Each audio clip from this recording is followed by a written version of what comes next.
Gang के सदस्यों द्वारा, उनके खुद द्वारा यहाँ कुछ व्यापारियों को धमकियां दी गई थी, जिनको घटना करने के पूर्व उनके एक सदस्य को हमने पकड़ लिया था, मनीष जांगीड़ को, जो पीआर पे हमारे पास रहा। अभी कल ही उसको पीआर पूर्ण होने पर और उससे विवेचना के दौरान काफ़ी कुछ उससे ज्ञात होने पर आगामी विवेचना हमने की। मैं आपको बताना चाहूँगा कि विगत पूछताछ, जब विगत अपना प्रेस कॉन्फ्रेंस हुई थी उस समय उसको गिरफ्तार किया ही गया था। प्रारंभिक पूछताछ की जो बात आई थी वो हमने आपसे शेयर की थी।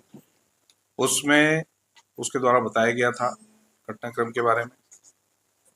उसके बाद जब पीआर पे वो रहा तो उसने ये बताया कि यहाँ उसको और भी सेंसिटिव स्थानों पे कुछ घटना कारित करने के लिए, दहशत फैलाने के लिए बताया गया था, जिसमें कि गांधी पार्क में कुछ स्टोर्स वगैरह के सामने और जो जिन व्यापारियों को धमकी दी गई थी वहाँ तो बताया गया था।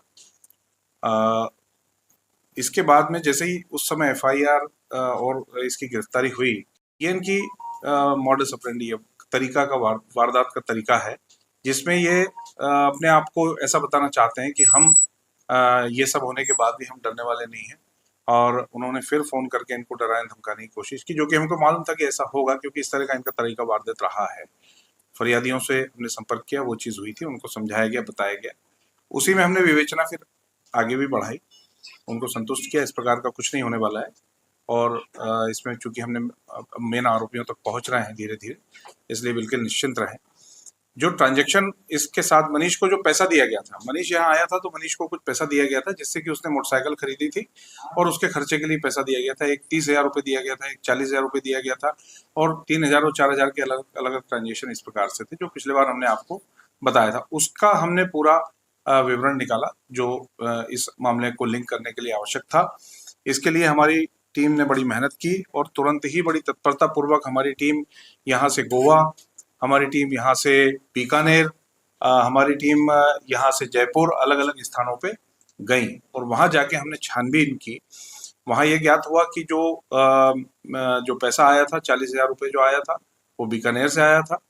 बीकानेर में जब जाके तलाश किया गया उस स्थान पे तकनीकी साक्ष्य के रूप में सब निकालने के पश्चात, तो बीकानेर का एक दिनेश सुथार नाम का व्यक्ति है, जो कि वहाँ कियोस्क संचालित करता है और वो वहाँ विभिन्न लोगों के कहने पे इस तरह के पैसे डालता है, परंतु उसके द्वारा इस गैंग के कहने पर इस तरह की गतिविधियों के लिए पैसा डाला जाता रहा है। और ये पैसा भी उसने इस गैंग के एक व्यक्ति, जो कि दुर्गेश सोनी नाम है, उसके कहने पर यहाँ इस मनीष जांगीड़ को डाला। वो उसको आरोपी को पकड़ा गया, उससे पूछताछ की गई, जिसमें पूछताछ में और भी कई बातें सामने आई हैं और उसके द्वारा और इस पूरे गैंग के द्वारा कई संदिग्ध स्थानों पर जहाँ पे अवैध हथियारों की लेन देन होता है या और भी ऐसे स्थानों पर ट्रांजेक्शन हुए हैं, जिसकी कि हम अभी तलाश कर रहे हैं। दिनेश सुथार को लाया गया है, उसको आरोपी बनाया गया है। इसके अलावा सबसे महत्वपूर्ण जो रहा, बहुत दूर जाके गोवा में हमारी टीम ने बड़ी मेहनत से ट्रांजेक्शन का जब डिटेल लिया गया तो जिस कियोस्क से आया था वो वहां देखा, वहां कुछ तकनीकी साक्ष्य एकत्र किए गए। उन तकनीकी साक्ष्यों में स्पष्ट रूप से ये परिलक्षित हुआ कि एक व्यक्ति उसी समय वो पैसा डाल रहा है, डाल के निकल रहा है। उसका फिर हमें तकनीकी रूप से वहीं गोवा में हमारी टीम ने बड़ी मेहनत से लगातार उसको बैक ट्रैक किया। बैक ट्रैक करके उसको देखा तो हमारे सामने फिर उसका फोटो आया। वो फोटो जब हमने, हमारा जो आजकल हमारे डीजीपी साहब और हमारे डीजी साहिबर वरिष्ठ अधिकारियों द्वारा पीएच के द्वारा नेट ग्रिड की सुविधाएं प्रदान की गई हैं। नेट ग्रिड होता है कि आप किसी का फेस अगर डाल देते हैं तो उसके, अगर वो क्रिमिनल है तो उसका पूरा ट्रैक रिकॉर्ड आ जाता है। तो वो आ गया उसमें। वो जो व्यक्ति है वो प्रदीप शुक्ला नाम का व्यक्ति ज्ञात हुआ, जिसके की तमाम आपराधिक रिकॉर्ड मिले हैं। ग्वालियर के हजीरा में इन्होंने इसी तरह की 2024 में घटना कारित की थी, जिसमें कि फायरिंग की थी। 3 आरोपी थे और वो भी वसूली के लिए की थी। बाद में जेल से लाए गए थे, पकड़े गए थे और कार्रवाई हुई। यहाँ पर इस आरोपी के मनीष के अकाउंट में उसने पैसा डाला वहां से और वो ट्रांजैक्शन पूरा क्लियर हुआ। क्लियर होने पे हम इसको भी तलाश कर रहे हैं, परंतु ये मुख्य इसकी सेकंड लाइन है, इस पूरे गिरोह की सेकंड लाइन ये प्रदीप शुक्ला है, जिसने कि इससे बात भी की मनीष जहांगीर से, उसको सारे डायरेक्शन भी दिए, उसको बताया भी कि तेरे को क्या करना है क्या नहीं करना है, इसके बाद इंदौर जाना है। इस तरह की सारी बातें सामने आई हैं। जब हमने ये गोरमी का एक ट्रांजेक्शन निकाला, उसमें पवन शर्मा नाम का व्यक्ति भी सामने आया जिसने कि इस तरह का पैसा इसके अकाउंट में डाला था, उसको लेके आए। प्रदीप शुक्ला गोरमी में पवन शर्मा के साथ ही वहां 8 दिन से रुका हुआ था और वहीं से ये सारा ट्रांजेक्शन का गेम और इसको यहाँ भेजने के बाद आगे की कार्रवाई किए जाने की इनकी तैयारी थी। परंतु जैसे ही ये सब हमारे पास में आए हैं और पुलिस वहां तस्दीक के लिए पहुंची है गोरमी, उसके बाद से वो वहां से फरार हो गया है। हमने उसके ऊपर 10,000 रुपए का इनाम प्रदीप शुक्ला के ऊपर हमने घोषित किया है। इसमें अभी हमारे पास में ये दिनेश सुथार और पवन शर्मा जो कि गोरमी से है, ये आरोपी गिरफ्तार किए जा चुके हैं। आज उनको गिरफ्तार किया गया है, अभी माननीय न्यायालय में प्रस्तुत करके इनका PR लिया जाएगा।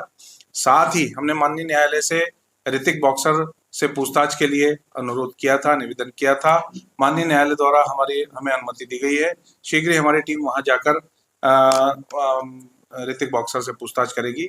हम यहाँ भी उसको प्रोटेक्शन वारंट पे लाने के प्रयास में है। अभी फिलहाल हमें वहां पर ही पूछताछ की अनुमति प्राप्त हुई है, जो कि शीघ्र संपादित करके और इस पूरे मामले का आगे भी पूरे इन्वेस्टिगेशन करके इसका खुलासा किया जाएगा।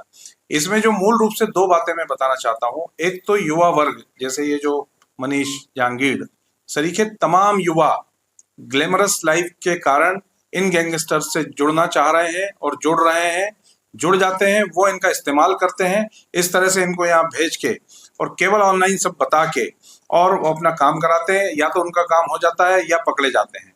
दोनों स्थिति में उन गैंगस्टर्स का कुछ नहीं हो रहा है, ये युवा वर्ग बर्बाद हो रहा है। अब ये फंस गए, इनके ऊपर केस रजिस्टर हो गए, इनकी जिंदगी बर्बाद हो गई, इनके घर वाले परेशान हैं, वो गैंगस्टर अपनी जगह बैठे हुए हैं। इस तरह से हो रहा है। तो युवा वर्ग कृपया करके इस तरह की ग्लैमरस लाइफ में या इस तरह के गैंगस्टर्स की लाइफ देख के प्रभावित ना हो और उनके चक्कर में ना आए। दूसरा, इस तरह की धमकी आने पर, जैसा अशोकनगर के हमारे सभी फरियादियों ने, व्यापारी बंधुओं ने, सभी ने हिम्मत रखी, हमें बताया, हम पे विश्वास रखा, हमने तत्परता पूर्वक उनकी सुरक्षा का भी ध्यान दिया और इस प्रकरण का भी खुलासा किया। हम चाहते हैं कि कोई दबा के ना बैठे, कोई डरे नहीं। जिस भी तरीके से हमें बताना है, जिससे संबंध हो, उस माध्यम से हमको खबर दें। हम गोपनीय रखना चाहेंगे तो गोपनीय भी रखेंगे, परंतु इन अपराधियों तक पहुंचेंगे, क्योंकि ये सिर्फ धमका के पैसे लेने का गिरोह काम कर रहा है। ऑल ओवर कार्ड भी दिए गए हैं। जो हमारी मोबाइल पेट्रोलिंग है लगातार वहां जा रही है, आ रही है। थाना प्रभारी स्वयं संपर्क में रहते हैं। हमारा CCTV का हमने विशेष इंतजाम किया है। प्रत्येक पल पे नजर है, मैं सुनता रहता हूँ सेट पर, CCTV बताता रहता है कि वो देखिए कोई संदिग्ध, कोई ऐसा व्यक्ति, एक लड़का जा रहा है, उसको चेक करें। फिर चीता चेक करता है, कंट्रोल रूम को रिपोर्ट देता है। कहीं कोई ज्यादा लगता है तो हमारे TA देखते हैं। तो पर्याप्त सुरक्षा का प्रबंध किया है, उसी के कारण ये नहीं हो पाया और ना होने देंगे। ये दोनों लोगों के पास बात की तो उसके पास कोई सरदार जी की सेकंड हैंड गाड़ी थी, इसने फिर बाद में बुलाया शाम को, वो दे दी और उसको पैसा मिल गया, उसका उतना ही रोल था। इसी तरह से मोबाइल का इसको पैसा, चूंकि ये जो मैंने बताया इस तरह से ट्रांजेक्शन से पैसा आया था इसके पास, जिनको हम ला चुके हैं, तो पैसा इनके पास आया, इसने जाके मोबाइल की दुकान से ले लिया, उसके बिल भी हैं, सब कुछ है। आधार कार्ड निकाला था, आधार कार्ड का प्रिंट आउट की दुकान का बयान कथन, ये सब हमारे एविडेंस है। सामान्यतः इतने एविडेंस इस तरह के केसेस में मिल नहीं पाते हैं, परंतु संयोगवश अपने केसेस में ये सारे साक्ष्य अपने पास में हैं, जो कि केस को मजबूत कर रहे हैं। Thank you.